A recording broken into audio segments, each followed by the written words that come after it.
todo mundo fala do jiu-jitsu, é japonês, é uma arte marcial indiana, que os monges da Índia vieram para a China, quando a Índia chegou a invadir a China, ensinou o jiu-jitsu e a arte marcial de contato para o chinês. O Japão, quando invadiu a China, com samurais, né, com a espada, ele levou o jiu-jitsu para o Japão.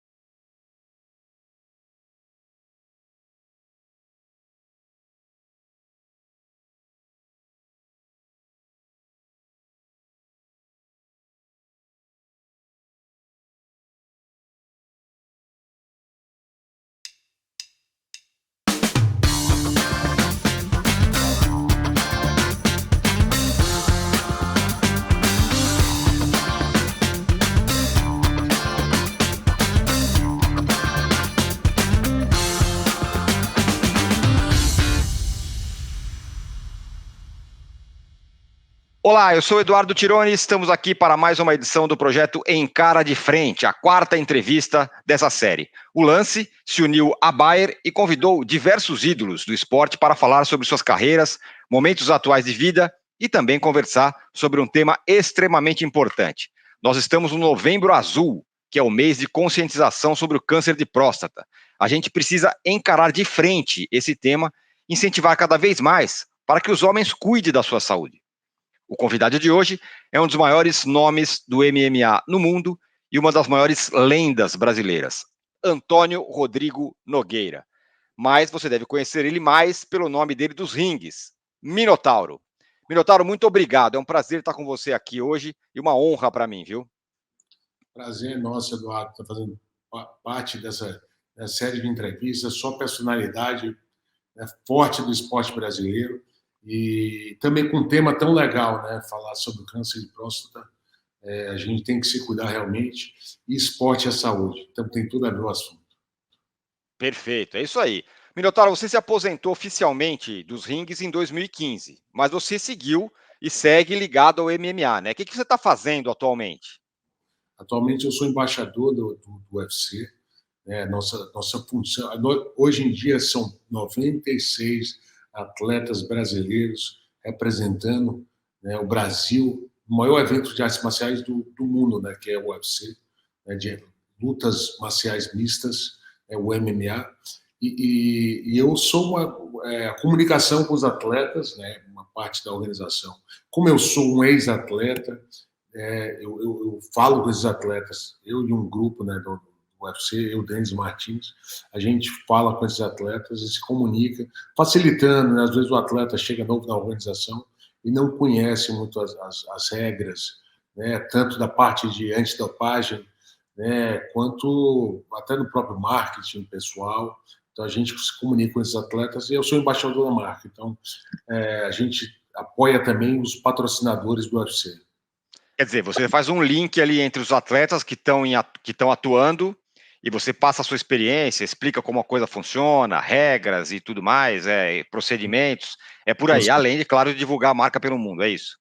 É isso. Atualmente a gente tem grandes parceiros da marca, né? Tem desde uma gasolina do próprio UFC, com a marca UFC, hoje vão surgir postos de gasolina com a marca UFC.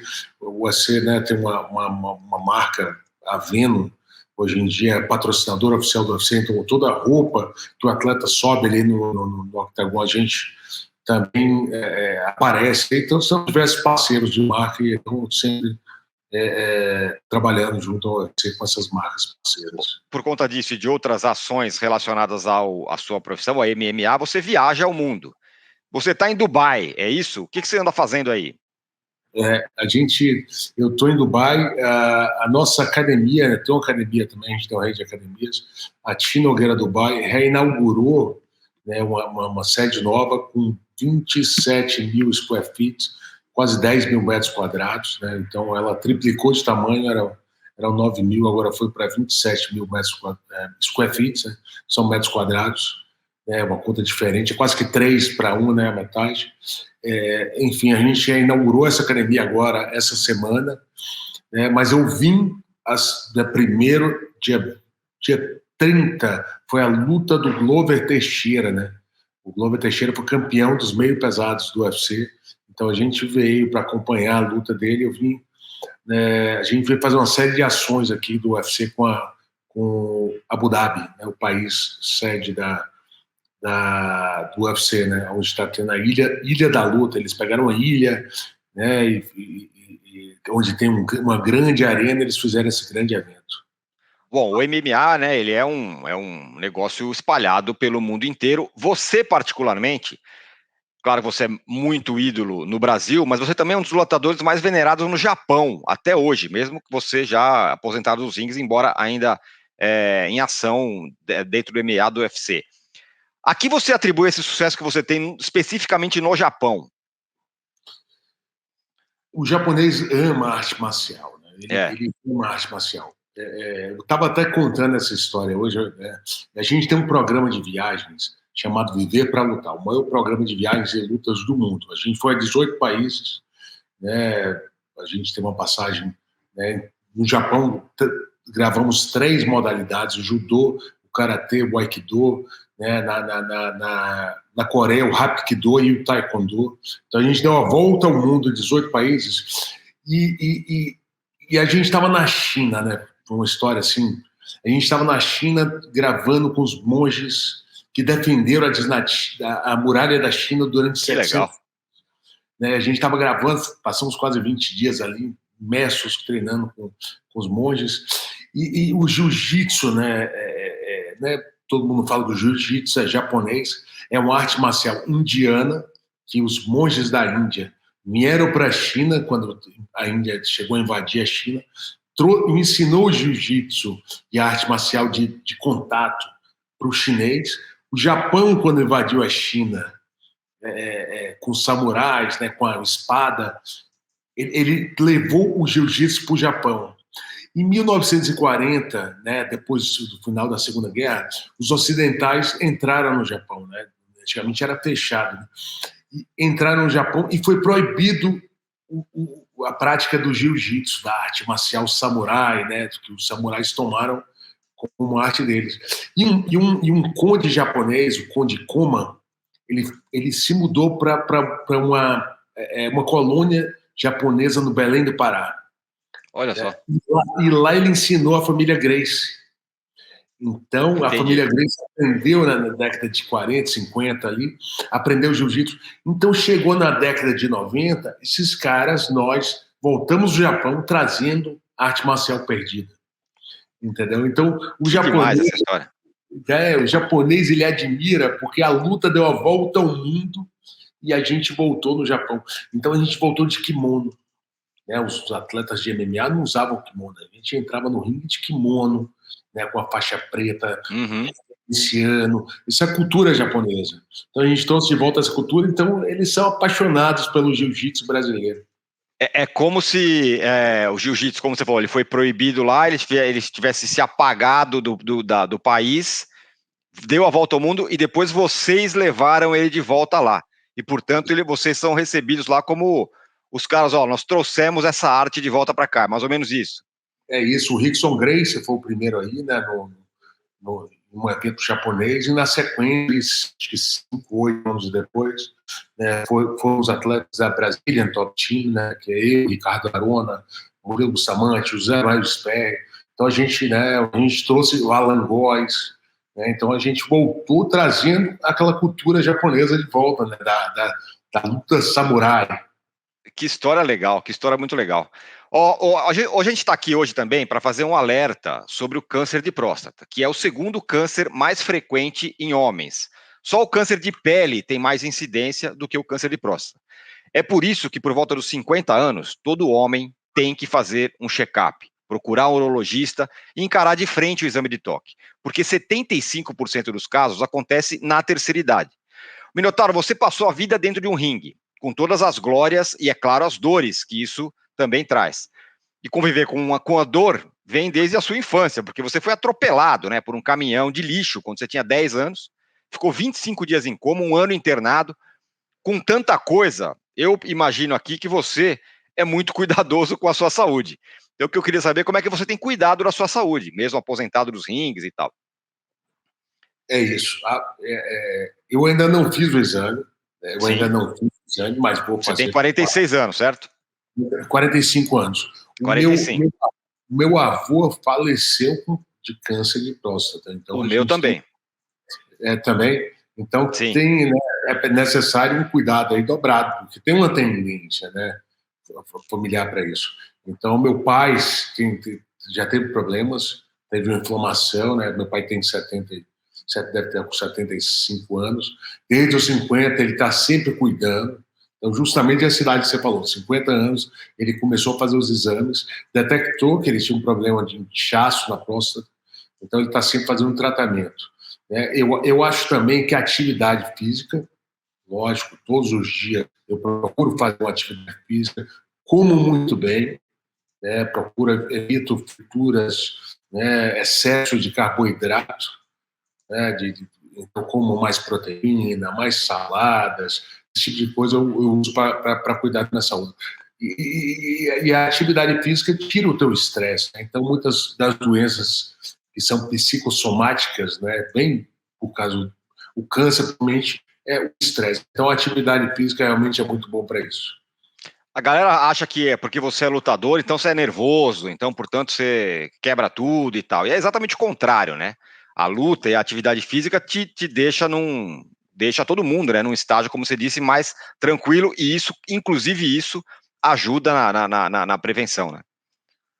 Com certeza. E a gente fez um programa, né, agora está trabalhando isso para os seguranças de banco, né, que vivem em estresse, é o Sim. pessoal da Protege, e a gente são quase 2.000 seguranças, né, então eles estão fazendo atividade física, estão procurando atividade física, eles estão fazendo esse programa, e eu fui um dos embaixadores, né, desse programa. Então esse assunto está bem alto, esse do Novembro Azul aí, né? Então, eu fico feliz em poder ajudar, né? Que legal, como foi isso? Os caras vão lá, agora a gente vai ter uma palestra aqui, uma conversa com um Minotauro. Você chega lá, os caras falam o quê? Como assim? É esse Então, cara que vai falar com a gente? está passando mensagens para estimular a prática da atividade física. Que legal. Então, esse mês inteiro, a gente passou mensagem para os funcionários e eles fizeram programas, né, com academias, né, como aquele Gympass, né, dando um Gympass para os funcionários, estimulando a prática de atividade entre os funcionários. Negócio muito Bom, legal. rapaziada, vocês estão vendo aqui, estou falando com o Minotauro. Se tem um cara que, como eu falei, passou por perrengues de saúde ali quando era criança, foi ele. Como eu falei, teve um atropelamento quando era criança, virou lutador do MMA, super vencedor, se cuida até hoje. Então não é você nem eu que não vai se cuidar, certo? Esse é o recado. O Minotauro é o seguinte: o MMA no Brasil virou uma febre, né? Quando você lutava, sobretudo, porque tinha nomes muito legais. Você, o Anderson Silva e outros brasileiros que fizeram e ainda fazem muito sucesso. Atualmente, os brasileiros ainda têm muito destaque, mas o Brasil ainda é dominante na categoria. Como que é o atual momento do MMA do Brasil, dos brasileiros, e as perspectivas também para o futuro? Muito bom, né? Levando em conta, né, a gente tem aí, no UFC 600 lutadores. Você ser convocado para lutar no UFC é você ser convocado para jogar a Copa do Mundo, né? Uhum. Né? Você é um atleta que representa o Brasil, ele é um atleta convocado para a seleção brasileira. De 600 lutadores, nós temos 96, certo? Então, a gente fica atrás dos Estados Unidos, que tem 200. O resto do mundo tem 300 lutadores. Por quê? Porque os brasileiros, né, no ranking mundial, eles estão sempre em destaque. Atualmente, são 4 campeões, 4 cinturões no Brasil. Dois cinturões com a Amanda Nunes, né, aquela campeã de 2 categorias. Uhum. Um cinturão dos leves com Charles do Bronx, um cinturão dos meio pesados, né, com Glover Teixeira. Então, atualmente, o Brasil está na frente em número de cinturões. Os Estados Unidos está atrás da gente com o dobro de lutadores. Né? Levando em conta que a arte marcial, né, o wrestling, que é a luta marcial, né, que é considerado arte marcial, uma luta americana, é dado na escola pública. Então, eles têm muito... Dos Estados Unidos, isso? Na escola pública, né? Qualquer escola Rapaz. você tem futebol, né, americano, você tem basquete, né, entre as matérias ali obrigatórias, e o wrestling é uma delas. Então, eles têm muito mais praticantes de arte marcial do que a gente. Né? Levando em conta tudo isso, o brasileiro vai lá, luta fora de casa, porque e tem uma estatística que fala que o jogador, né, de todos os esportes e o lutador que luta em casa, 78% das vezes ele ganha a luta. Olha só. A gente vai lá e quebra a estatística. Isso em qualquer modalidade de luta? Boxe, tudo? Não, ou só MMA. no MMA, tá. Entendeu? Então, a maioria dos caras que lutam em casa, eles ganham. Né? Então, a gente está indo lá, hoje em dia, em números de vitórias, e a gente está com quase 55%, 60%, entre 55% e 60% do número de vitórias dentro de Las Vegas, porque a maioria dos eventos acontecem lá. Então, no Brasil, né, só tem 4 eventos por ano. Sim. É o Brasil contra o mundo. É o Brasil contra o mundo, o brasileiro está ganhando. Além dos Estados Unidos e do Brasil, hoje, quem são as grandes forças? Quais são os países que são grandes forças do MMA?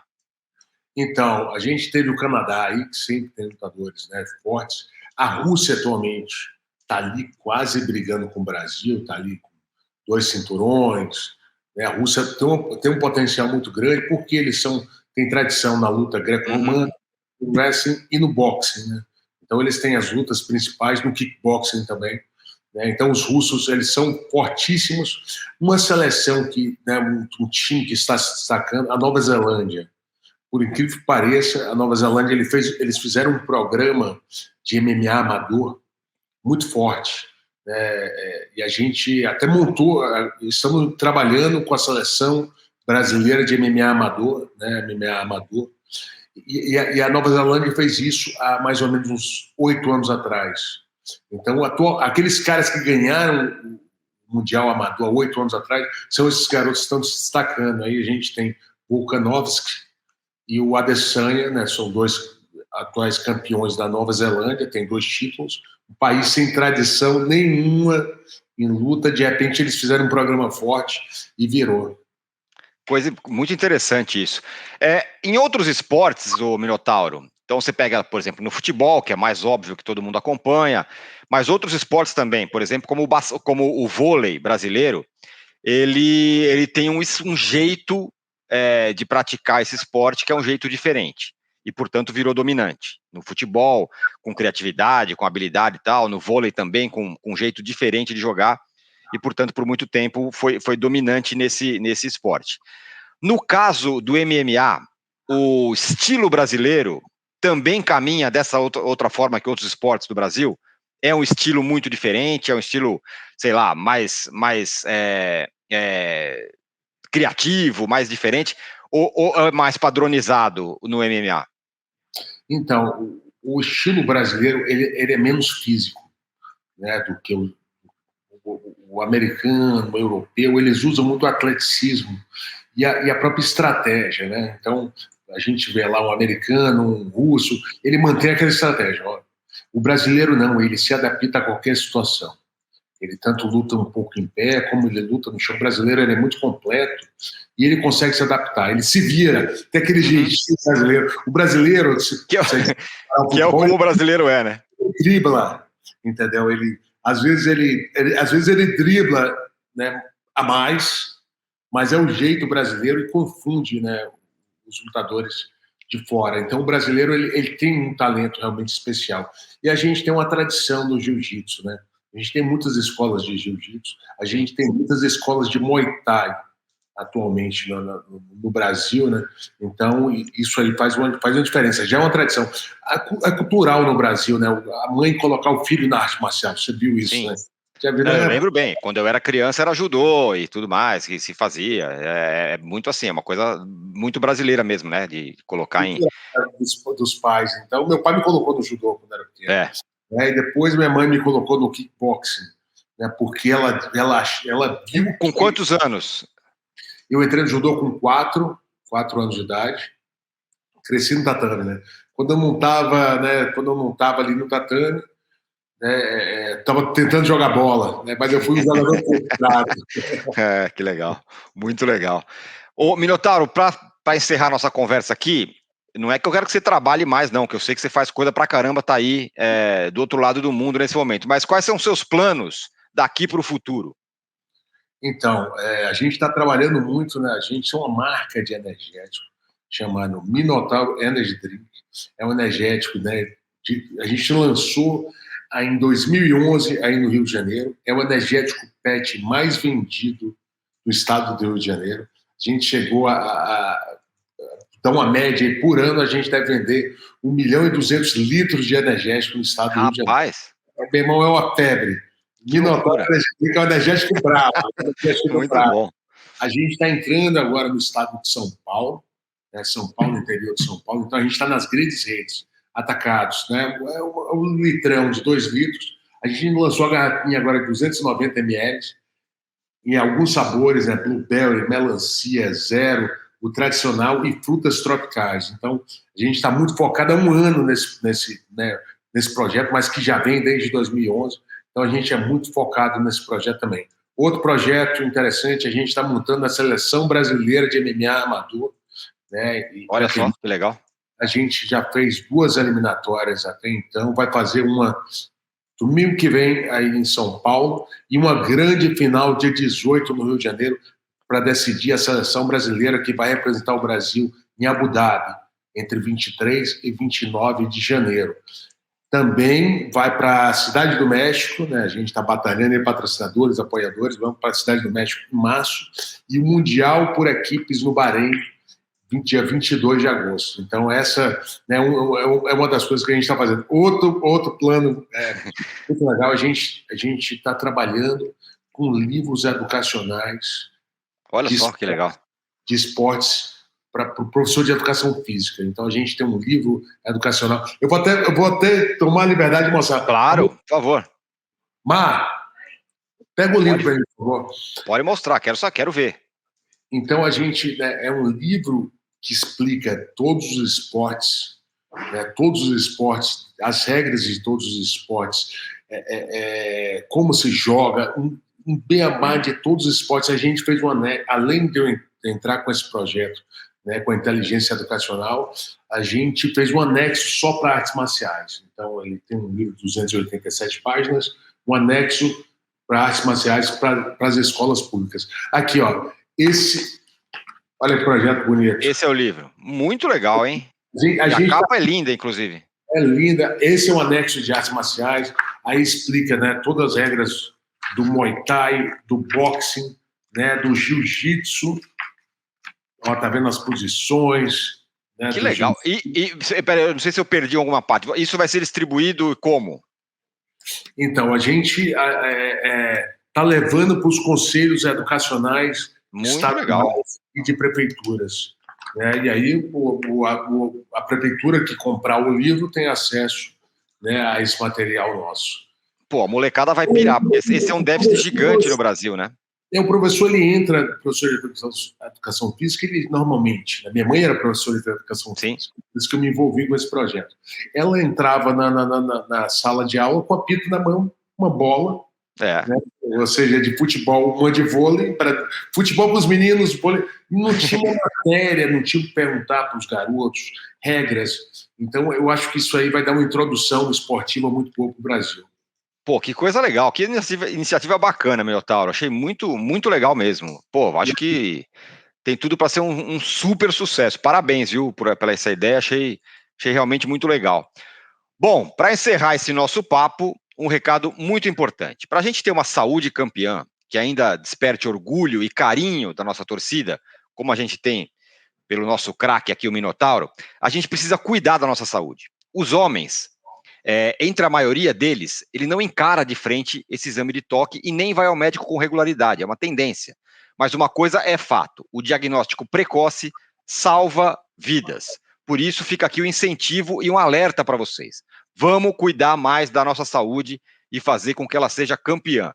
Encara de frente. Para você se informar ainda mais sobre esse assunto, você pode acessar o site bayerparaHomens.com.br e também praticar esportes, ter alimentação saudável, ir regularmente ao médico. Tudo isso também ajuda, né, meu caro? Totalmente, né? Se você for no médico hoje em dia, a primeira coisa que o médico procura, você faz atividade física. Exatamente. Né? seja, não é a primeira pergunta que o médico vai te fazer se você pratica atividade física.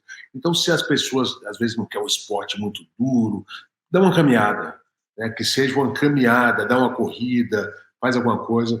E a alimentação também é super importante. Isso, alimentação, esporte, atividade física, está aqui o Minotauro, que é um exemplo de atleta. E claro, vocês homens, façam o exame, procurem um médico, isso é muito importante, é muito importante. Aqui, em meia hora de conversa, nos 2 casos na família teve caso de câncer de próstata. O avô do Minotauro, o meu avô, também teve câncer de próstata, e é muito simples, gente. É só fazer o exame e se prevenir, porque as coisas caminham bem. A série Encara de Frente fica por aqui. Meu muito obrigado a todos.